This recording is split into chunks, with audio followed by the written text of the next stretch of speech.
Hi, Dr. Carol Francis here. One thing I like about this particular course on chores is that it's very practical, it's very down to earth. It's not even complicated. It's just a matter of organizing your thoughts and organizing your actions. And that's kind of simple compared to the rest of life. And I want to give you the next set of these particular things that, again, are written in the book very clearly and very doably for you. The book, again, is Recovery After Trauma Work for Healthcare Workers. Okay, so now we're going to move into the next. I gave you the really wonderful clue of just get it done. And I'm going to give you some other procrastination tools in this section as well. But this section is all about 7 steps to being able to organize your chores. So while you're sitting around and trying to figure out what task to tackle first, it is really important to do step number 1, and that's to write it all down. And write it down simply. You know, bills does not need to be elaborate, all the bills that need to be paid, just bills. Um, Clean kitchen. Not all the details need to be, you could say, I gotta clean out the refrigerator and do this, that. Clean kitchen. So, vacuum, dust, it's like just make a list of things that need to get done in your life. Get car to new tire for car, that kind of idea. So you just want to list it out easily. Don't want making this chore list to be your another big chore. So when you're absolutely exhausted, just make out the list and let the list be thorough enough, and that is a good beginning. Then the next thing you want to do is you want to solve and finish the chore, the project in your life that can be done quickly and efficiently. So you go back through that list and you mark those things that can be done pretty quickly. And you could put Q, quickly, quickly, efficiently, quickly. This can be done quickly. It doesn't take a lot of time. And you want to actually tackle those, secondly, that are priorities. So the first thing is which one's quick, and then you want to kind of prioritize those quick ones. Which one's the most important of the quick ones? And it's very nice to get the quick priority ones done because you don't have that urgency over your head of the quick ones. They're done, they're cleared out. And you can look at the other quick ones and you can check them off your list and definitely give yourself a momentary bravo that a way of doing it. Don't need to make your reward long and drawn out. It's not like you need to have 6 hours of TV because you did 2 minutes of chores. Yeah, but give yourself some acknowledgement and reward that doesn't get long and drawn out. But when you're doing that quick priority chore, so that's what you want to do. The second one is you decide which ones are quick, and other quick ones, which are the priorities. Okay, so then after you do that, you're going to realize that on those quick ones, you can use 2 different procrastination methods. The first one I call the KISS method mindset. And I did a lot of work in engineering with working with robotics at one time. And of course, the motto in engineering is keep it simple, stupid, or said a little bit more elegantly, keep it simple, sweetheart. And my KISS method for peace, inner peace, and my book Own Your Peace, KISS method for inner peaceful living. The KISS method is keep it super successful. So you have keep it simple, stupid, which is very important to keep your chores simple. Don't make them big, long, laborious things. Keep them simple and your approach to them simple and direct. There are better things to spend a massive amount of wonderful time with. So keep it super simple, stupid, or keep it super simple, sweetheart. Either way, you have to kind of know how you talk to yourself in an affectionate way that also keeps you in gear. And the other thing is keep it super successful. And that's a key KISS meaning for me because I want to do those things that are going to work efficiently. And I care about efficiency, keep it as successful as I can, but notice that it's not KISP, it's not keep it super perfect. And you get rid of, there's no P in keeping something simple and something super successful. So that's my KISS method. Another one that really helps is as soon as possible, ASAP, ASAP. So when you have that list that you made out, step number 1, and then the quick and priority ones, number 2, you can use that. How do I approach this mindset? Keep it simple, keep it super simple, and you can also say as soon as possible, so that whatever I can get done as soon as possible, just get it done. Those are my 2 ways. As soon as possible, just get it done, so that I don't stall out in the oh well, I don't know, maybe I can do it then. I don't stall out in the scheduling of my life when I know that I only have a certain amount of my life to organize my daily functions. The third step, so now you've got those two steps: listing. Second one, choose what's quick and which one of those are priority.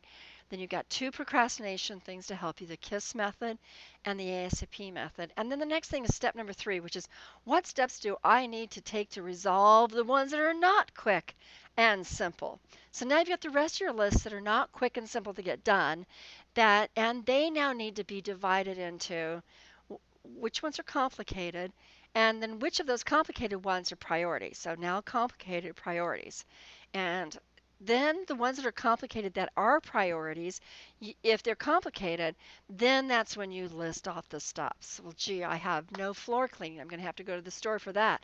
Wait a minute, do I have to go to the store for other things? Because it'd be a waste of time to go to the store for that and then have to go back for something else. So now you're making out a shopping list. So you begin to delineate what's complicated about that particular sort of thing.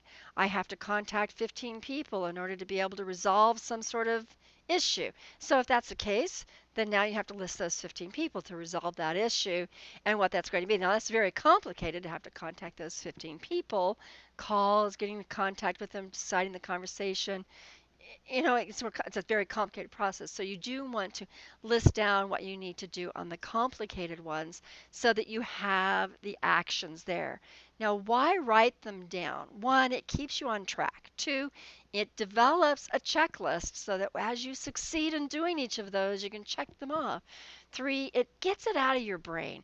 The idea is that when you write down something, you don't have to remember. It's like Dumbledore and Harry Potter, where he pulls out a memory out of his brain and puts it into a memory bucket. Well, that's a little different. The idea is you want to pull things out of your mind and have a list you can see. See, a list you can see, so you don't have to sit there and every time go, what was that? What was that next one? How did I divide that up? What? You don't have to recreate it. Just the process of recreating it, it takes up mental space. What also takes up mental space is trying to memorize it, because then you find yourself rehearsing it over and over and over again because you're afraid you're going to forget it.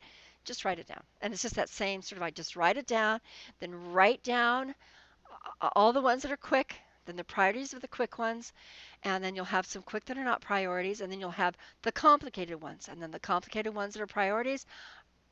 Divide them into the step-by-step process and what it's going to take for you to do it, and then again, keep that KISS method in place.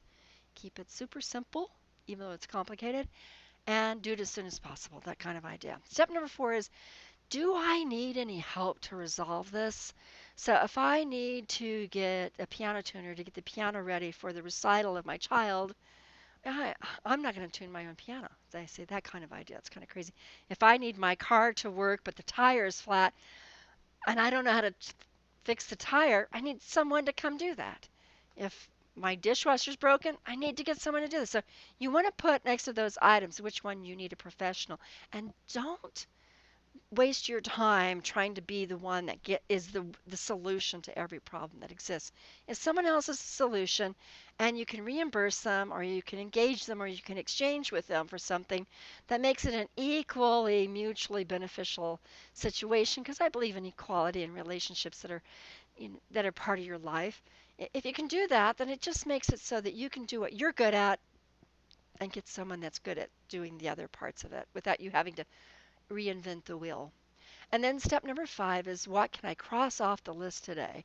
At the end of the day, crossing off what you've done, you're never going to get the whole list done, because household chores repeat and recycle. Repeat, rinse, repeat, recycle. That's just over and over. They just always do that. They're the same things over and over again that have to be done for the most part, at least once a year, if not once a week.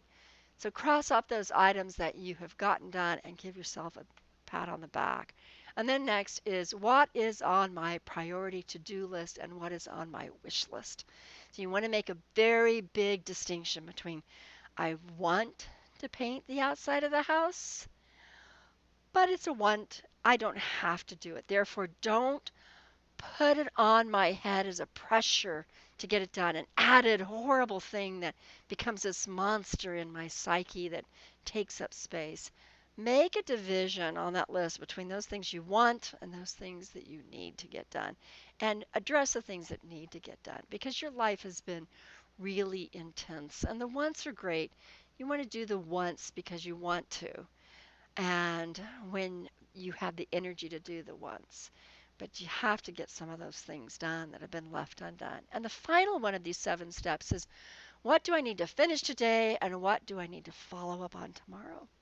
So again, as you're making that list and looking at it each day, because it's the same list, looking at each day, you say, what do I have to do today? Priority. What do I need to follow up on tomorrow? Can't get a hold of so and so on Sunday, but I can get a hold of that same person on Monday. I'm going to have to follow up on that. I don't get to finish that task. So there you go. That is the way to deal with those particular things. And we end this particular how to get the chores done with self-appreciation moments. I really appreciate what you do in the healthcare world. You've saved a lot of people, helped a lot of people, changed a lot of people's lives. So I appreciate you. But you're going to have to also self-appreciate and have those self-appreciation moments when you're getting those chores done, because I mean, life is full. It has so much demand on you, and you have to really say that's the way. Good work, so forth and so on. So we're going to talk about a little bit more about some of these aspects of things in the very next class, but that'll be our last class on chores, and then we get to go on to other really cool things to learn. Bye.